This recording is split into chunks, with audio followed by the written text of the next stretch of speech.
Odpravljam se do Mihna in tja se bom peljal na elektriko, ampak kot vidite, v ta električen avtomobil zdaj točim neosvinčen bencin.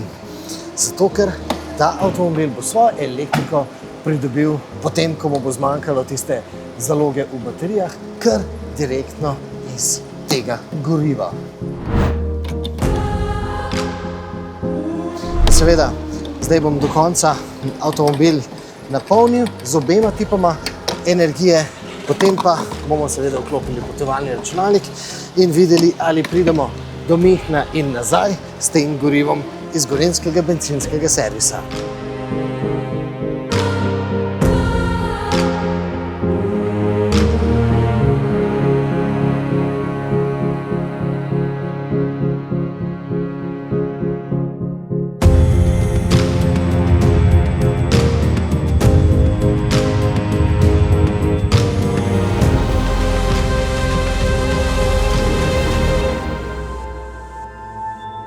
Hvala Bogu za zastoje, za prometne zamaške. Namreč na tisti klasični cesti po avtocesti mimo Salzburga, no tista avtocesta je danes v tem modernem trenutku povsem zasičena z avtomobili. No in navigacija mi je svetovala, naj se odpravim po gorski cesti, čez seveda hribe in tako prišparam kar 45 minut. In zato pravim, hvala Bogu za zastoje, zato ker zdaj pa dejansko res uživam te čudovite tirolske razglede. In mislim tudi, da je zdaj prišel celo pravi trenutek za en lep fotopostanek.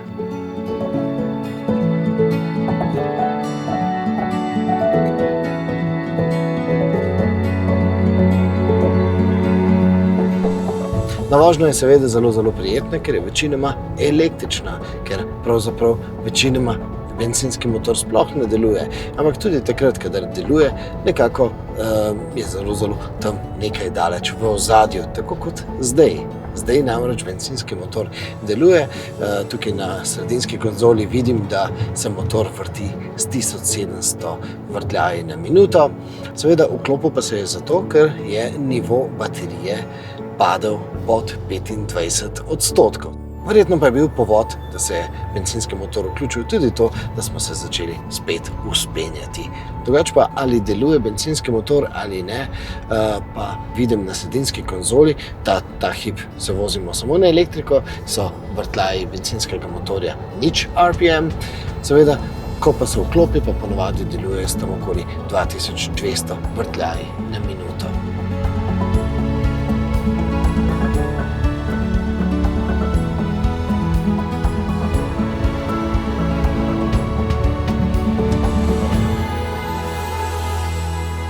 No, vsekakor me je zelo navdušilo, da avtomobil bencinski motor vklapa po svoji potrebi, ne pa se ne odziva na moč moje desne stopalke.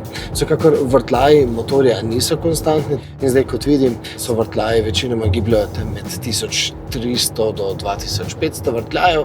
Zdaj, kako motor določa te vrtljaje, tega v tem trenutku ne vem. Vsekakor pa verjetno to dela preko neke programske opreme, zato tukaj ne govorimo o nekem klasičnem menjalniku. Tisto, kar je pa zagotovo, je to, da ima motor svojo lastno pamet. Nikakor ta pamet se ne pusti ukazovati moji desni nogi.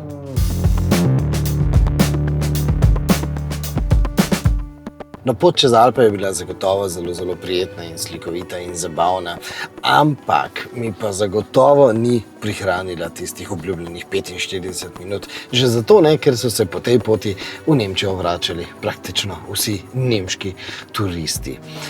Poleg tega, čez te Alpe so se vozili zdaj tudi ljubitelji Harley Davidson motociklov, ki so imeli pri Vrbskem jezeru svoje letno srečanje, in pa tudi zato, ker so v Kitzbühelu imeli rekreativno kolesarsko dirko in so zato pravzaprav zaprli celo mestno jedro in s tem povzročili kar dolge zastoje. Ampak zdaj tukaj na meji med Avstrijo in Nemčijo sem spet v zastoju in v tem primeru pa vendarle lahko delno pohvalim delovanje asistenčnih sistemov. Načeloma delujejo kar v redu, ampak pretiravajo. Namreč sistem je zastavljen tako, da se prilagaja tudi poteku ceste, se pravi ovinkom. Ampak nevaren ovinek je za ta Leapmotor že skoraj da vsak ovinek in ta avtomobil kar preveč zavira. Predvidevamo, da je to storitev, ki jo dejansko lahko tam na Kitajskem enostavno popravijo s tem, da svojim kupcem ponudijo kar kakšen update preko spleta. V poglavje o asistenčnih sistemih pa dodam še to misel. Avtomobil kar dobro ohranja sredino voznega pasu in ravno zato pa bi si želel, da bi ta avtomobil imel tudi kapacitivni volan. Namreč, ko se lepo tako voziš po sredini voznega pasu mirno in dejansko tudi držim roke na volanu, ta avtomobil jamrati. Naj narahlo niham z volanom, zato da bo vedel, da imam roke na volanu. Seveda, če bi imel kapacitivni volan, to so tisti volani, ki imajo ponovadi pod usnjem tudi mehanske senzorje na pritisk, to je nekaj, kar bi temu avtomobilu kar pasalo. No, ampak zdaj komaj čakam, da bomo na tej nemški avtocesti, ja, končno sem prišel v Nemčijo, lahko preizkusili tudi tisto, kar imamo tako zelo radi v Nemčiji.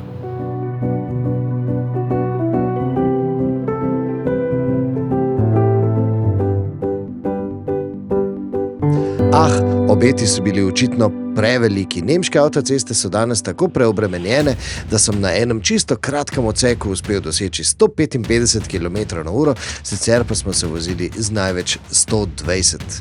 Tako da sta bila najbolj vznemirljiv del tega odseka klasična Targa in pa legendarni SL.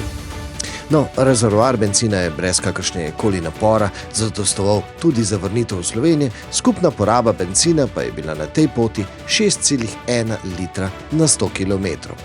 Kako pa deluje podaljševalnik dosega v Leapmotorju C10, no to nam bo pa zdaj razložil tehnični inštruktor Primož Škraba. Glede na to, da imamo dokaj veliko baterijo, lahko stalno avto vozimo na elektriko. Imamo nekje 140-150 km dosega na elektriko in zato, če nimamo daljših poti, dejansko lahko stalno avto polnimo, dosegamo učinkovitost električnega vozila, ker nimamo dodatnih parazitnih izgub zaradi menjalnika in tako naprej. V primeru, ko pa se peljemo 500-1000 km daleč, pa enostavno napolnimo bencin in se peljemo kot z benzinskim vozilom. Za kako veliko baterijo gre v tem primeru? V tem primeru gre za baterijo dobrih 28 kWh neto.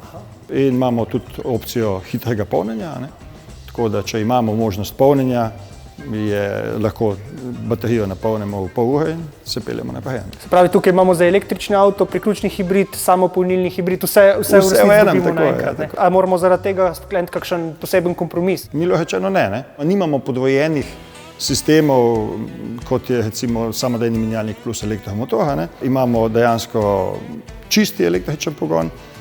Edina slabost, ki pa je pa pač strošek servisiranja nekoliko višji, ker je pač potrebno v termičnem motorju tudi zamenjati olje in filter. Za kakšen termični motor gre tukaj? Gre za klasični atmosferski motor s prostornino 1,5 litra. Torej, brez turbinskega polnilnika, nima direktnega vbrizga goriva. Vse, kar ima, je v bistvu od ekologije, je katalizator in pa filter trdih delcev za bencinske motorje. Ni povezan s pogonom nič drugače kot samo s kablom, ki polni baterijo. Motor je kupljen, licenca Mitsubishi. Zakaj pa je take vrste termični motor najboljši, ko upravlja vlogo podaljševalnika dosega? Enostaven je. Ne potrebujemo visoko zmogljivega motorja, ker imamo dejansko zalogo energije v bateriji. Motor s 95 konjskimi močmi, kar se sliši zelo malo, lahko proizvede 50 kW energije, to se pravi, moč generatorja je 50 kW. In zdaj, če mi pogledamo, da imamo povprečno porabo na avtocesti nekje 20 kWh, smo tako v presežku. Seveda, ko pa pospešujemo, pa lahko mi v trenutku imamo porabo 160 kW. Takrat smo seveda v primanjkljaju, zato imamo baterijo, katera ima vedno shranjene dovolj energije za pospeševanje, za vožnjo v klanec in tako naprej. To je torej baterija. To je baterija. Kako je ta baterija zdaj integrirana v samo karoserijo avtomobila? V primeru podaljševalnega dosega ni integrirana v karoserijo, ampak je klasično prehivita s pravimi nosilci. Kemija je tipa LFP. Aha, torej enako kot pri povsem električnem. Tako, torej robustna izvedba. Potem naprej vidimo rezervoar za gorivo, ki je narejen iz nekaj večjega jekla. In seveda naprej je pa elektromotor, ki je popolnoma enak kot na električni izvedenki, torej na zadnji osi imamo 160 kW oziroma 218 konjskih moči. Torej s 95 konjskimi močmi poganjamo 218 konjskih sil, kadar jih pač potrebujemo. Elektromotor je hlajen z oljem, tako da je bolj učinkovit in pa seveda tudi življenjska doba je daljša. Ima pa tudi servisni interval, tako da se na vsakih 60 000 km zamenja olje in filter v tem motorju.